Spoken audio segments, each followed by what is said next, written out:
अस्सलाम वालेकुम स्टूडेंट्स। हमारा नेक्स्ट टॉपिक है पावर। तो एक बॉडी के काम करने की शरह को पावर कहते हैं। Time rate of doing work of a body is called power. Power को पी से शो करते हैं। इसका फार्मूला W/T भी हो सकता है या डेल्टा W डेल्टा T भी हम लिख सकते हैं। ये पावर का फार्मूला होता है। Time rate of doing work of a body is called power. Time rate मालूम करने के लिए वर्क को हम टाइम से डिवाइड करेंगे, ये पावर बन जाएगी।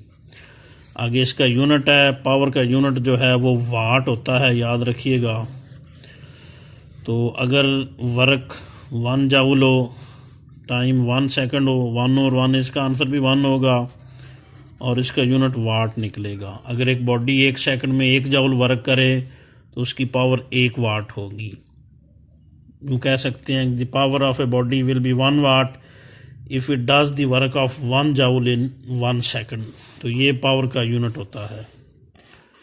आगे एक रिलेशन ड्राइव किया हुआ है पावर, फोर्स और वेलोसिटी का। तो स्टूडेंट यूँ करके एक बॉडी फ़र्ज करें मूव कर रही है,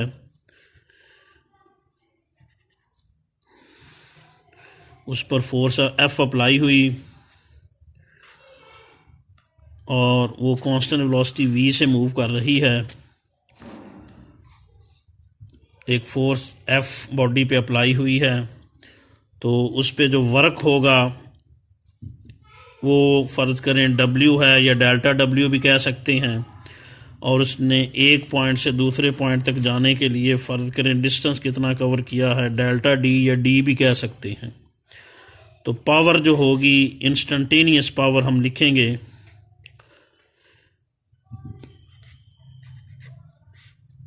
इंस्टेंटेनियस पावर वो होती है जो बड़े थोड़े से टाइम के लिए मालूम की जाती है। दूसरी पावर भी हम यहाँ लिख सकते थे लेकिन बुक में इंस्टेंटेनियस पावर का यूज़ किया गया है। ये इंस्टेंटेनियस पावर का फार्मूला होता है limit delta T approaches to 0, इसके लिए लगती है। इंस्टेंट का मतलब होता है लम्हा, और लम्हा बहुत थोड़ा सा टाइम होता है। ये लम्हे को शो करता है कि लम्हा इतना स्मॉल टाइम है कि अप्रोचेस टू 0 है, यानी थोड़े से टाइम को लम्हा कहते हैं। अप्रोचेस 0 होने का ये मतलब नहीं कि टाइम बिल्कुल ही 0 है, बहुत स्मॉल है, अप्रोचेस टू 0 है। तो इस थोड़े से लम्हे के लिए जो पावर सप्लाई की गई वो P है और उसका formula limit delta T approaches 0 delta W over क्या होगा, डेल्टा T। यहाँ पे हम डेल्टा W की वैल्यू पुट करेंगे। तो स्टूडेंट्स ये पीछे हमने फार्मूला पढ़ा, वर्क का फार्मूला क्या होता है F.D, तो डेल्टा W का फार्मूला क्या होगा F. Delta D। तो ये लिमिट डेल्टा T अप्रोचेस 0 वैसे आ जाएगा। डेल्टा W की जगह हम क्या लिखेंगे F. डेल्टा D ओवर क्या हो जाएगा डेल्टा T। ये पावर का फार्मूला बन जाएगा। ये देखिए लिमिट डेल्टा T की है तो ये डेल्टा T वाली टर्म के साथ ही अप्लाई होगी, यानी इसको हम जगह बदल देंगे। Limit delta T approaches to 0, तो न्यू अलग अलग कर देंगे F. डेल्टा D ओवर क्या होगा डेल्टा T। तो F. अलग लिख लें। आगे तो लिमिट इस पर हम अप्लाई करेंगे limit delta T approaches to 0 delta D over delta T। क्योंकि T वाली लिमिट है तो ये T वाली टर्म के साथ ही लिखनी पड़ेगी हमें। तो स्टूडेंट आपको याद होगा limit delta T approaches 0 delta D over delta T, ये वेलोसिटी का फार्मूला है। डिस्प्लेसमेंट ओवर टाइम वेलोसिटी होती है। डेल्टा T अप्रोचेस 0 का मतलब थोड़े से टाइम वाली वेलोसिटी एट एनी इंस्टेंट, ये इंस्टेंटेनियस वेलोसिटी है।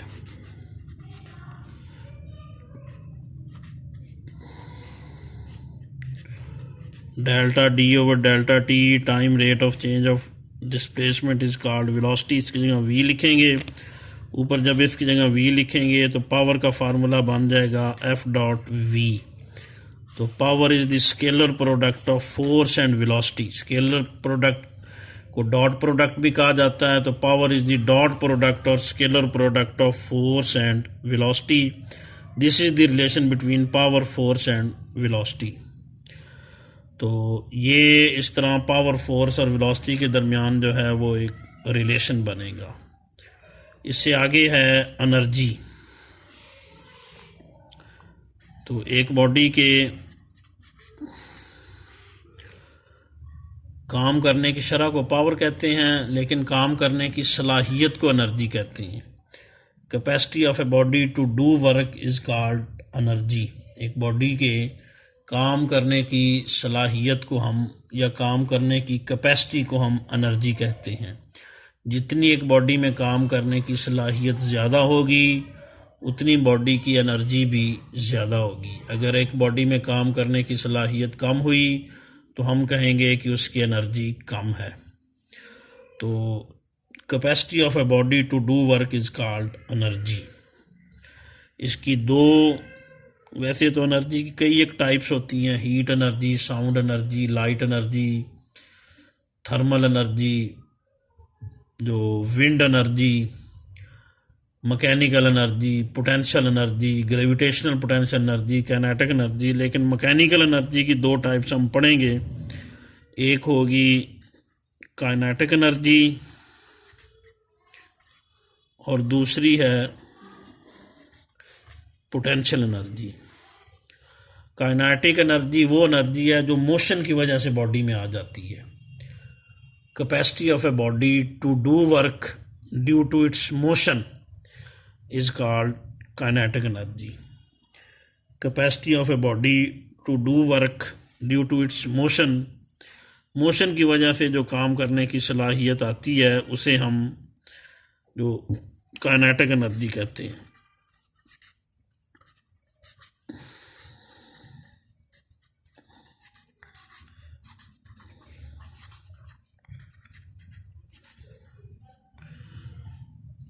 Capacity of a body to do work due to its motion is called kinetic energy. Motion की वजह से जो काम करने की सलाहियत पैदा होती है उसे हम काइनेटिक एनर्जी कहते हैं। जैसे हम जो है वो एक पत्थर फेंकें दरवाज़े पर, दरवाज़ा खुल जाए, तो दरवाज़े पर जो वर्क हुआ है, यानी पत्थर ने दरवाज़े पर फोर्स लगाई है जिससे दरवाज़े ने मोशन की है। फोर्स भी लगे, मोशन भी हो तो वर्क होता है। तो पत्थर ने दरवाज़े पर वर्क किया है, और पत्थर में ये वर्क करने की सलाहियत कैसे आई? मोशन की वजह से। अगर वो मूव ना करता तो फिर दरवाज़े पर वर्क नहीं कर सकता था। तो मोशन की वजह से ये जो काम करने की सलाहियत आई है इसे हम काइनेटिक एनर्जी कहते हैं। काइनेटिक एनर्जी का फार्मूला 1/2 mv² होता है। m मास है और v जो है वो वेलोसिटी है। आगे है पोटेंशियल एनर्जी। ये डेफिनेशन ही हैं सारी।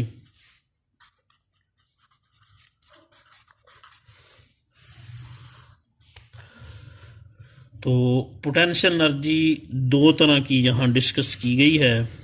एक है ग्रेविटेशनल पोटेंशियल एनर्जी,